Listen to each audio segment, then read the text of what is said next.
But the big question is that front three. It's going to be Werner, surely. It's going to be Mount, surely. But who is the third player out of those three? Because I think that player is going to be absolutely crucial, don't you think? Hello, everybody. Welcome back to ESPN's Football Forecast. This one is going to be pretty intense, I think, because, of course, we've got a very exciting preview on the Champions League final, but we've also got to talk about the Europa League final. It's the morning after the night before, Hugh, and as a Man United fan, we had a quick chat before we started this, and I think the word seething kind of comes to mind. I'm going to give you the floor just to start off with, because, of course, Man United lost on penalties, 11-10 in the most ridiculous penalty shootout I think I've seen in a while, but possibly a sign of things to come when it comes to the Euros with not as many fans in the stadium. But that said, overall, Man United being huge favourites in this game, it was a massively disappointing result for the club, for the manager, and for the fans as well. Hugh, how do you feel after that game? Abject failure is all that comes to mind. I mean, they were just pathetic, start to finish. Look, firstly, let me give credit to Villarreal. They're playing their first European final against Manchester United, one of the big names in world football. But they came exactly as advertised. Everything that we thought they would do in the build-up to the game, they did. They were going to be tight, hard to beat. They were going to work hard. They weren't going to string loads of passes together or have these free-flowing attacking moves. And Manchester United, it was almost like they didn't come prepared. After the match, Unai Emery was asked what the secret was to him winning his fourth Europa League title. He said, deep analysis of 17 Manchester United matches. It didn't look like Ole Gunnar Solskjaer had watched a single Villarreal match, to be perfectly honest. I mean, and this is the thing, you spoke about Ryan Mason at Spurs being a competition winner. These are the matches that make Ole Gunnar Solskjaer look like he's got lost on his way to play five-a-side with his mates and stumbled into the dugout at Old Trafford. Because I just don't understand how you can go into a European final and perform like that. Unai Emery was in a huddle with his players, motivating them as they went into extra time. Ole Gunnar Solskjaer was sat in the dugout while Darren Fletcher was on the pitch doing all of the talking. Where is the manager? Everyone at Manchester United, from the manager to the executive vice chairman, to the players in the squad, to the ex-players who are pundits on TV and on the radio right now, every single one of them is absolutely delusional about where Manchester United are and where they're going. There's a reality here. You can't just keep saying you're the best and biggest club in the world and think that you're just going to win titles. It's now 4 years without a title for Manchester United for good reason. They haven't put the infrastructure in place, the training ground, the stadium. They haven't recruited well enough. They haven't appointed well enough in terms of the hierarchy and the managers at the club. And they don't have enough talent in the first team, despite what the players will tell you, to win the biggest trophies. Yes, I'll say this as a Manchester United fan. There has been improvement this year, but the final against Villarreal was all the old symptoms that we've seen in their poorest performances. They didn't start well enough. They find it extremely difficult to create and break down teams that sit deep, and there was no desire, there was no heart. And that, my friends, is not the Manchester United that won 3 European Cups, of the Busby Babes, of Best Law and Charlton. Stop dreaming. That's all I'm going to say. Okay, that's all I'm going to say. I'm done. I'm done. Stunning. Yeah, well, do you know what? I don't want to poke the beast here, but there are some elements of this where I feel like maybe it's just because I'm a neutral on this one. I don't have that same strong feeling for Man United. I think you're right in terms of the sort of the 10%, that little bit of magic that gets you from kind of drawing these games to going and winning these games, and maybe that energy that you get from a Klopp or a Guardiola or a Tuchel. Maybe you're not seeing that with Solskjaer. But for me, I've got to say, with this game specifically, I think it's on the players. I think it is a bottle job. I think it is a massive L for Manchester United as a club. But to put this on Solskjaer, I feel that this final specifically, personally, I feel like that's a little bit harsh, just because I feel like that's the team that I would have picked, that I think most Man United fans would have picked, because you're going to play a team that is going to defend for their lives. There's going to be no space in between. And so you're going to have creative players on the pitch. But the players themselves, when it gets to a cup final, you have to raise your level to go and win those cup finals. And I think Solskjaer's played this way throughout the season. And in the 90 minutes, there's been a huge focus on the subs. And I'm happy to explore that.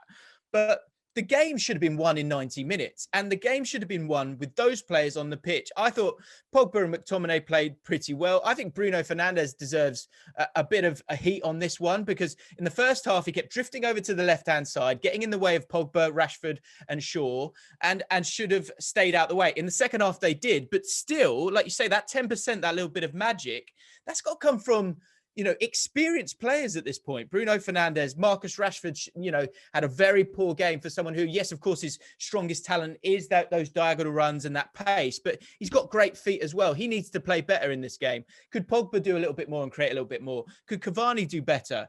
I think that the players have to take the bulk of the heat for this one, because what else could Solskjaer have done with the starting lineup or at half time? In extra time, fatigue, I get it, I understand. But again, look at that bench. You've got two goalkeepers on that bench. You've got Brandon Williams, who you're not going to take Luke Shaw off for.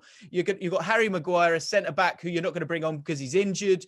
Then further forward up, you've got Juan Mata, Daniel James. You might bring him on for Mason Greenwood, fine. But there aren't a lot of options there. The one option that I would say, and I think this is where Solskjaer does have to take some heat, is Donny van de Beek. Why is he even at the club at this stage? You spend that kind of money on him.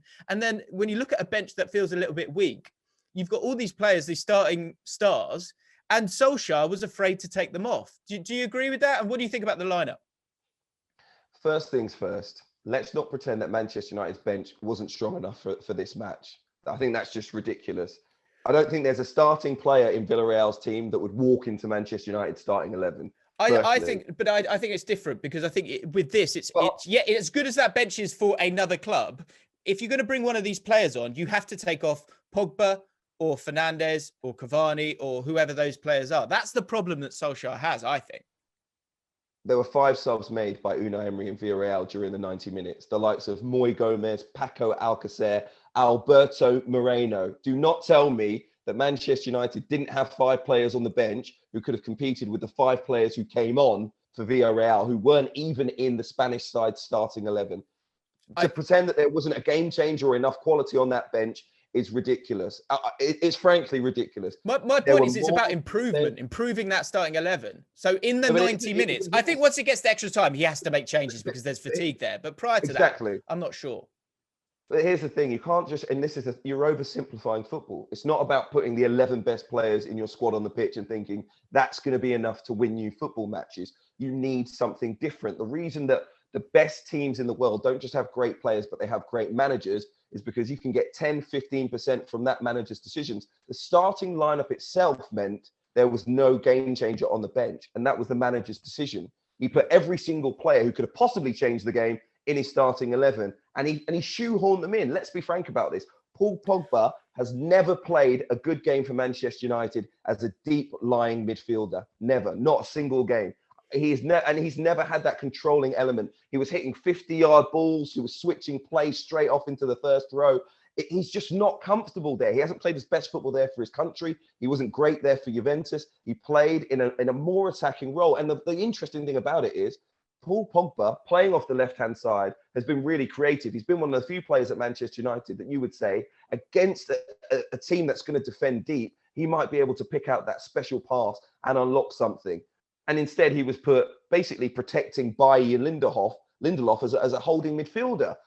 That is a ridiculous decision from the manager, as was starting either Mason Greenwood or Marcus Rashford, because one of them could have come off the bench and changed the game. Those were all of his choices. Yes, I do believe the players have to take some responsibility in terms of their approach, their desire. The second ball was dropping. There was always a yellow head, yellow foot on it every single time. Villarreal would swarm around the ball, and Manchester United, they weren't like that. Not at any point, really. I mean, afterwards, Ole Gunnar Solskjaer played tribute to Scott McTominay. I think that was a sign. He was saying that is the player that came with the right commitment in my team. And I think he was really saying, I'm disappointed with the desire, the heart, the tenacity of the rest of the players out there. Maybe there was complacency from Manchester United. Maybe they thought they were just going to show up and win the game. If there was, that still for me comes down to the manager, making sure he's got the message right. You have to go out there and win this game. Nothing's going to be handed to you. It was all wrong on the night. And I'm not just saying this as an angry Manchester United fan. There will be neutrals watching this video right now who agree with me, and there'll be Manchester United fans that agree with me. you could say every factor on the evening, multiple factors on the evening were wrong from Manchester United. And that's why I say, unless you get many of these things right, all of your approaches right, every single detail right, you're not going to win major European finals. Yeah. And Unai Emery, who's done it before, he knew that. He knew, and we all said it beforehand, if Villarreal put in the perfect performance, they'll beat Manchester United.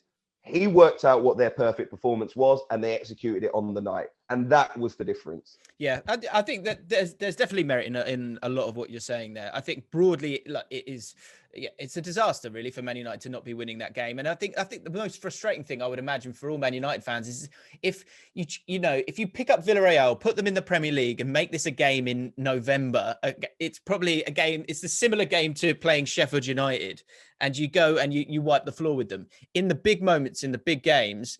Those players have gone missing. And I think you're right. It's about answers. So Ole Gunnar Solskjaer, it's his job to have the answers. And he didn't last night. But what I would say about that is it probably would have gone exactly the same way, in that Manchester United would have started the game slowly. They would have gone behind from a set piece. They would have had to dig themselves out of trouble. That's the same thing that's happened to Manchester United for the past 2 seasons. And as I say, there's been improvements this year. I'll give Ole Gunnar Solskjaer credit for that. But he hasn't stamped out that sort of performance completely, and he's got to find an answer to why. Yeah, I think it's strike 2, isn't it, for Solskjaer? I think if this continues, and that's the killer for him, is that you then go into the summer. Of course, you're still going to be able to buy players because they are in the Champions League, but those question marks, become more and more pronounced, and that's something that they're going to have to. That's a hurdle they're going to have to get over if they are going to get to where they want to be. And as you say, where Ole Gunnar Solskjaer says they are or should be every single press. Sorry, should he stay as the manager? I think he has to stay. I think if David De Gea saves a penalty and then scores his one, I don't think there's the same anger, like, naturally, because of course you've got yourself a trophy. So it is fine margins. I think the criticism that is fair for me is that they should have won it in the 90 minutes against a team that really did defend for their lives and had nothing going forward. We could talk about this for hours, Hugh, but we've got a Champions League final that we need to talk about as well. I think I said my piece. I think you definitely did, Hugh. Chelsea versus Manchester City in the Champions League final. These guys have got some very, recent history. And when it comes to the recent history, Tuchel has come out on top. This is interesting because I think actually those 2 games are quite important when you're previewing a game like this, because I think it highlights how Chelsea, we know how they're going to set up. And with Manchester City, we haven't actually seen the real Manchester City against Chelsea as of yet. Would you agree about that going into this final? What is the real Manchester City? At the moment, Pep Guardiola, he's changed the team this season. In big games in the Champions League, he's brought a variety of approaches, variety of lineups. I can't really tell you how he'll approach the game against Chelsea, because in the second match that they played, or the most recent match that they played, he didn't want to give anything away, did he? Yeah. So he played Ferran Torres and Raheem That was a Sterling. farce, wasn't it? Don't you think that game was a farce? Essential midfielders. He played Nathan Ake as part of a back 3. I mean, he didn't want to show his hand. I think he made 7 or 8 changes. Even on that day, Thomas Tuchel made 5 changes, didn't start Mason Mount. So maybe he didn't want to give too much away about what his approach would be in the Champions League final either. But I can predict, I can try and guess what I think Manchester City will do. But what will they think is the right thing to do to beat Chelsea? I think a big decision has to be made as to whether they play a genuine attacker, because Chelsea have 3 players at the back. And as great as their false 9 systems have been, and there's a couple of them, one of them's 2 false 9s, the other one is a single false 9 that they played in the 2 legs against Paris Saint-Germain. Which one of those works best against the back 3? Because Paris Saint-Germain played with a back 4 in both of those games. So although we were lauding Manchester City in those performances, they haven't really done that well with a false 9 against a side that plays with a back 3. Or a back 5, if you want to call it that. So, and which Chelsea we know will.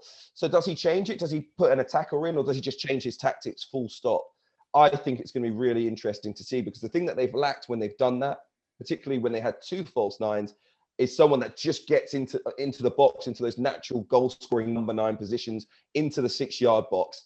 And although they came through those 2 ties, many people would say, they could have scored more if they had a natural centre forward, someone who'd make that front post burst, someone who's moving those centre backs around with their movement. They don't really have that when it's Bernardo Silva, Phil Foden, or Kevin De Bruyne in particular, who's played false 9 in both of those systems. getting into the penalty box as your furthest player forward.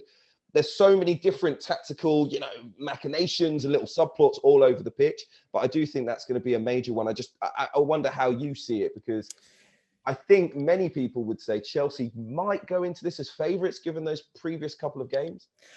I believe that this, and it will be perfect kind of for the narrative of Pep Guardiola and this Manchester City team if he does this and it pays off.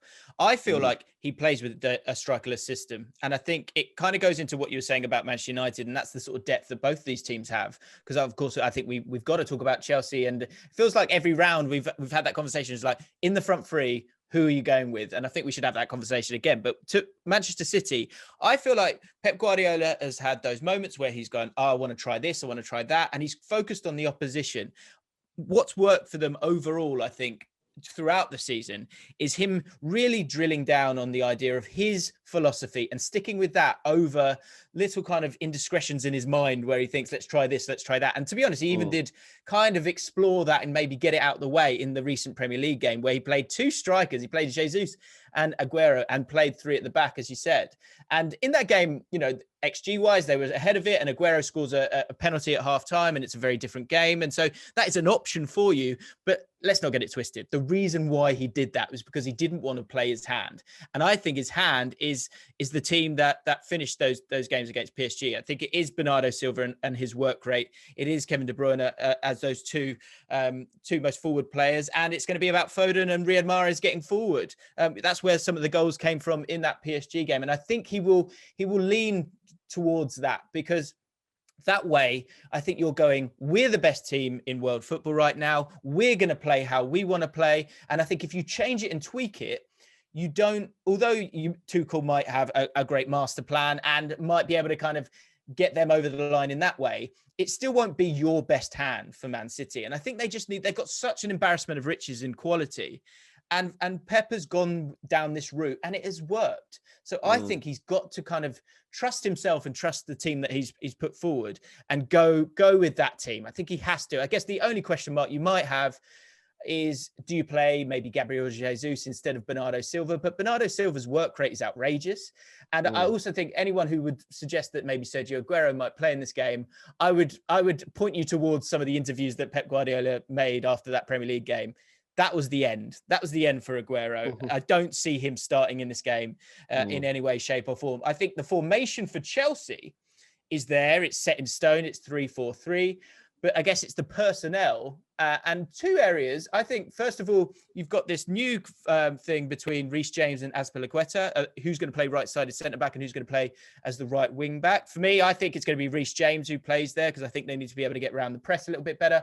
But the big question is that front three. It's going to be Werner, surely. It's going to be Mount, surely.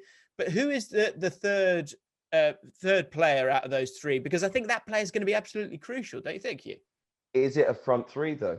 We've seen Kai Havertz and Timo Werner as a two being given that opportunity in big games for Chelsea as well.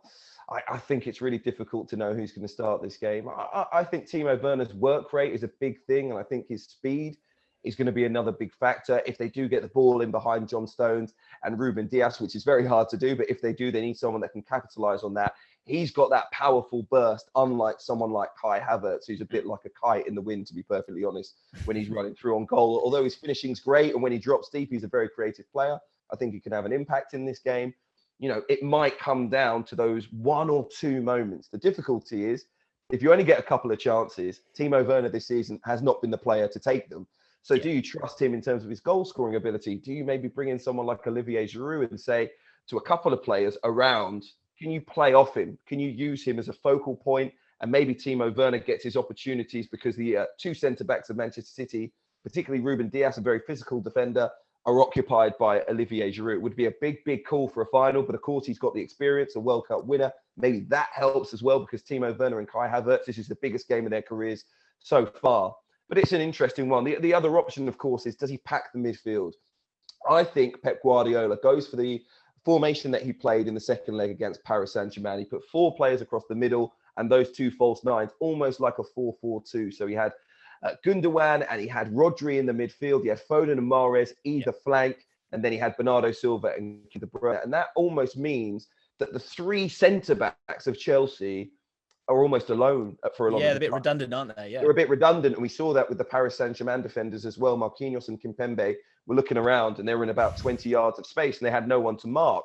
But it meant the rest of the game was basically played in terms of the outfield players 10 against 8 or 9, 10 against 8 pretty much. I think that was it. And so Manchester City were able to monopolize the ball and then get their opportunities down flanks and bursting into the box late on. So that'll be a really intriguing contest. I just don't know who Thomas Tuchel says I really trust. And that's his big problem. Can I throw a wild card in there? Yeah, go ahead. So I wonder if you look at the previous 2 games, and part of it's down to rotation, but Ziyech has played in both of them. And in that semi-final, when you played against a back 4, Werner almost played as, his focus was the channels. And there was a goal that was disallowed, which was a ball over the top. He was in the channels, ready to go, plays the ball across, brings in Ziyech. Ziyech scores a goal. It's offside because Werner likes to be offside quite often. In the second half, the same thing happens, and they get the goal from it, and they score.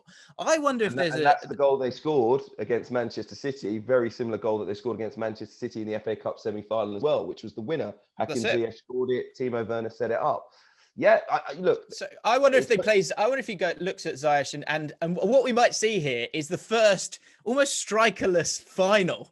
So you'll have Man City playing this way. I think you'll have Werner looking to kind of get in between the centre back and the right back most likely. I think the problem for Chelsea is that in that game you're playing Cancelo on the right hand side and Benjamin Mendy on the left. And Benjamin Mendy for the goal and actually for a disallowed goal for Pulisic later on, his positioning was really, really poor defensively. I think if you play Zinchenko, which I would expect, and importantly Kyle Walker, who stays back a little bit more, I think you stop the threat of Werner sort of in behind. And that's just the beauty of Kyle Walker. That's what he will offer for them. I think the one thing I am certain of is that if Kante doesn't play this game, and it looks like he's going to be okay, he's been in training, he's had a hamstring problem. You've got Mendy in goal as well, of course, for Chelsea, but I think both of them have been training. But if Kante doesn't play this game, Hugh, it's over, right? It's impossible for Chelsea to in this game, surely. Not impossible. They've got loads of great players, but I think if they're going to win this match, he will be key. N'Golo Kanté has been absolutely superb. His reading of the play in central midfield, his big match experience now, another World Cup winner in the Chelsea squad, a Premier League winner, of course, not the only one there, but I think in that central midfield area, over the last 8 to 10 games, he has been back to his absolute best. Edu Mendy in goal as well, 8 clean sheets out of 11 games in the Champions League so far this season will be massive. No disrespect to Kepa Arrizabalaga, but they will want their first choice keeping goal for a match of this magnitude. And look, it's going to be really interesting to see. I think it's going to be a really close game. I think it's going to come down to really fine margins in this one. So difficult to call. Great for English fans to see an all-English final. I'm not sure it's going to be the open game. The only thing that I would say is if there is an early goal, if there are a little bit of nerves and there's an early chance and it's taken, it could totally change the complexion of this game. If one team has to go and search for a goal, it leaves the other with more space in behind and more ability to exploit any room on the pitch. So I think it will be tight. I actually think there won't be those mistakes. I think the two managers are too good. The two teams are too well disciplined. It'll be a very close game. I actually think this one will be 1-0 to Manchester City. I think that's the way I see it. I think I've gone for them, both teams not to score in normal time. Manchester City to win. I just feel like Fernandinho will be booked. I think every game that he plays, he's going to get a yellow card as well. Yeah, and look, Manchester City to win by 1 goal as well. So I just think, look, it's so hard to call. My only problem is I've seen so many matches with Manchester City. We've said it before, where Pep Guardiola has overthought it. Mm-hmm. And I just think he has to, at this point in time, have supreme confidence in himself and his team. He hasn't won a Champions League now. This will be 10 years if he misses out on this, since 2011 with Barcelona. So many question marks over who he is as a coach, given that he went to Bayern Munich and he didn't win a European Cup at a club as great as that. And now he's at Manchester City with all the money that they've spent over the last decade, how they've really got things right on and off the pitch. He couldn't be in a better environment to win this competition. He's in a final against a team in his own league who he should know well. And there's not going to be a better opportunity than this, in my opinion. So look, if he shows up with a back three and Sergio Aguero starts and they lose the game 3-0, then yeah, he should probably have big question marks. But otherwise, I think they'll put in a very strong performance. And it's really on Thomas Tuchel. Really surprised by his words going into this one. I know he's got to stay confident. I think he needs an air of realism as well. He says that basically his side is supremely confident. Well, after 3 defeats in the last 4 games, you would have a question mark going up against Manchester City. It's just natural. It's just natural given the games that they've lost, beaten by Aston Villa last time around. And by the way, in a game that they needed to win. So they had that pressure, the same pressure of a cup final, and they didn't perform. So look, we'll see. We'll see. So far in the big matches, they haven't delivered, and it could be another bad weekend for Chelsea fans. Okay, I agree with you, Hugh. I think it will be Manchester City. I think actually this will be a bit more comfortable than you'd imagine. I just think they're in fantastic form. I think the wide areas maybe, if you're playing in a back three, Foden and Mahrez might be able to get a bit of joy there. I think that the sort of the pressing of both teams or sort of stopping the passing lanes could make it, like you say, incredibly cagey for a long period of the game. But I think the quality that Man City have will be enough. I think they're going to win it 2-0 actually. I think they'll get a first one. Obviously it'll be tight, and then maybe one really late on. And I expect Riyad Mahrez to get himself a goal as well in this one, because he's just been in fine form in the Champions League. So there you have it, guys. Those are our opinions on the Champions League. We have one final to talk about, which is Brentford versus Swansea. Now, my team QPR, despite charging towards the playoffs, we ran out of games. So it is our rivals, Brentford against Swansea. Hugh, these guys have actually got a bit of rivalry between them, actually. It's quite interesting because last season they played each other in the playoffs, and Brentford did what they did for the semi-finals this season, where they lost the first game 1-0, won the second game, and were able to get themselves through to the final. And there were a few words from Thomas Frank that Cooper, the Swansea manager, didn't like. So this one will be quite tasty. But it's two teams that play great football, and it should be a cracking game. What are your thoughts on this huge game, one of the biggest games in football?